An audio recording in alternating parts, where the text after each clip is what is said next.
Hold on one second.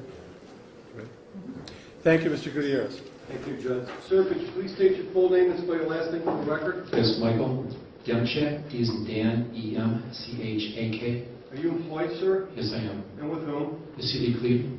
And in what capacity? I work with the Division of Police as a 3rd District Police Officer. How long have you been a police officer? In November, it'll be 33 years.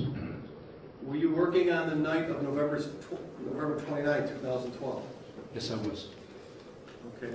And sir, and what district were you in? 3rd District. Okay. And who were you with? What was your shift? I was working, I believe it was 6 at night to 2 in the morning. And who were you with? My partner was Detective Aaron O'Donnell. Okay. There come a point in time where you were involved in a pursuit. On advice of my counsel, I am invoking my right to remain silent. Judge, we believe at this point in time that the witness, is not entitled to plead the Fifth Amendment because his testimony will not incriminate himself. And it's the state's position, Your Honor, that at this point in time, this is exactly what the state has been talking about, the blue wall, that this individual will not come and testify. He's a police officer. His loyalty should be the citizens of this. Well, are you saying, though, like you did in your brief, that he does not have a constitutional right to, and I'm talking about the factual or legal basis in this case. Are you saying, like you did in your brief, that he doesn't have a constitutional right to, against compelled testimony? No, Your Honor, absolutely not. You said that in your brief, I'll tell you that. Well, Jim. Your Honor, we never said that. He absolutely has a right to assert his Fifth Amendment right. But once he does that in the courtroom, it is up to the court to decide if he has a real and appreciable reason, not just an imaginary fear of possible self-incrimination. Our argument has always been in that brief that he does not have a real and appreciable fear. He will not, in his testimony, will not self-incriminate himself. We have said that he's not going to be charged. Our experts say there's nothing to charge him with. And on top of that, we've seen his internal, aka Garrity statements, so we, as our office, cannot bring charges against him. If you give me a moment, I'm looking for your brief, so if you'll hold on, Mr. Gutierrez. Your Honor, if I may, I would just like to object to Mr. Gutierrez's remarks and move that they be stricken relative to Blue Wall and this production that he engaged in and setting up this argument in the midst of this trial. Noted. Your Honor, he took the fifth of the grand jury, and you're well aware of that. And that would mean we would know he was going to do it again here and not cooperate. And that's why we filed many motions, actually, and notices to this court on how this process should be carried out during the trial. I can't remember if there's been reference in testimony so far to the evidence that doesn't come from this witness about where he was. Was he in the Charger, the gray, at least the gray on the model here, unmarked Charger? No, Judge. He was up here with his partner. He's parked up here. In what car? No. He did. He was parked up here, Your Honor, on this hill. In what car? I believe it was a, I'm not sure, I think it was an unmarked car. Okay. I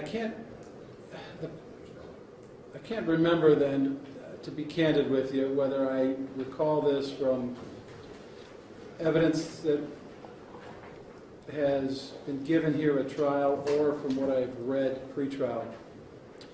But the point is, there is evidence from a source other than this witness that he basically was in this parking lot and that he fired his gun, right? Judge, yes, he was parked up here, and as he came down the hill, he fired his gun. And if you remember the grass we have his casings right around this area right here. Right. I knew there was evidence in the trial to the effect that this witness was present and fired his gun. Correct. How is he situated any bit differently than Michael Breland? And I don't mean at the scene. I mean as a legal and factual matter. He was there. He shot his, as far as you know, as far as you can tell, with evidence not coming from him, not coming from the witness himself, he shot his gun towards his car with the people in it, right? Correct. how is he then, other than perhaps the weight of the evidence, situated any differently than Michael Relo? Let's go through your arguments one at a time, because you have 4 of them. The first is basically that you say, I told him he won't be charged. I don't want to get into whether I or anyone in this courtroom trusts all of you, meaning the prosecution. But is that really enough for a witness to say, for a court to say this witness can be compelled to testify? Well, It's a matter of law. you've read our expert reports from Phil Bogdanov. That's the second thing. I'm asking about your promise, basically. We won't charge you. We've How reviewed. enforceable is that, is what I'm asking. We've reviewed his internal Garrity statements. No, And we see, cannot- here's the thing, if you don't mind, Mr. Chalupka, I'd like to go one by one with your arguments, if you don't mind. How enforceable is this promise, hey, I'm not going to charge you no matter what you say? I mean, we're not going to charge him. I mean, we've stated that How? to letters. I mean, that You're is. not going to answer the question, am I right? So, it's not enforceable. Moving on. It is true, and I agree with your second point, because I've seen these reports, that Bogdanoff and Katsaris don't believe that this witness can be charged with a crime. So what?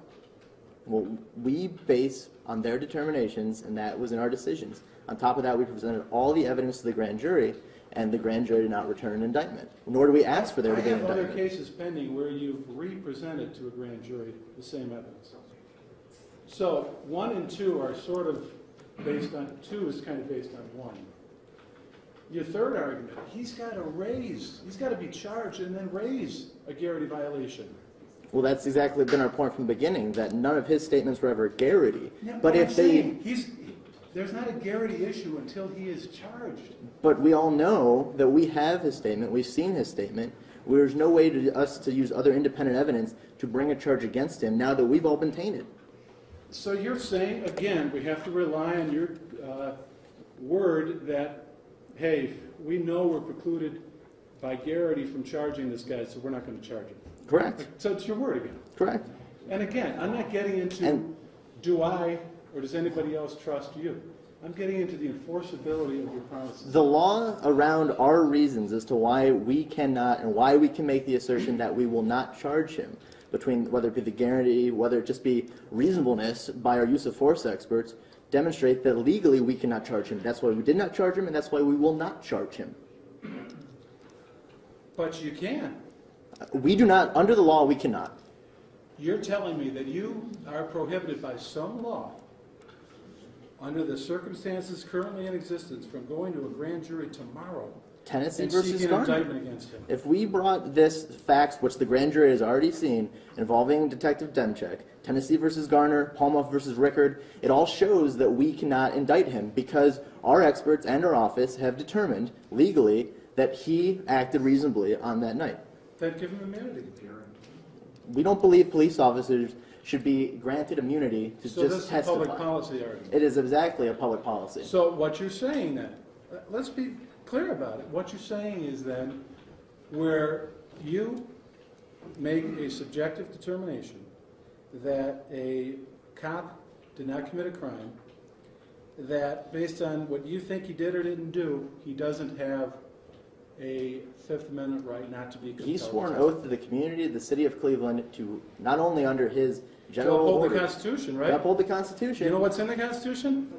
The same amendment we're talking about. But he doesn't have a right. He just doesn't have a real and appreciable right to, or a reason to assert that. And that's all the law says, and that's what our briefs have argued. His appreciable right is sitting in a white shirt and a striped tie right He over has there. an appreciable right.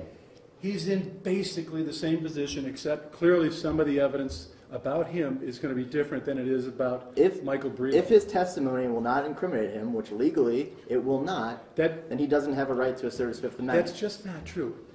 And for the reason that I mentioned, and I'm sorry if I seem to be brusque,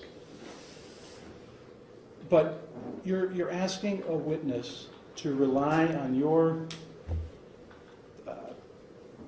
essentially promise that he doesn't face any legal liability, but that's not the standard. It's a question of what the facts show, or facts could show, and the causal links to the evidence. You're asking him basically, I don't know exactly what he's going to say. You probably have an idea because you've seen his statement. But you're asking him basically to say, I was there, I shot more than once at the car. You're also, I assume, going to want him to say what he did or didn't see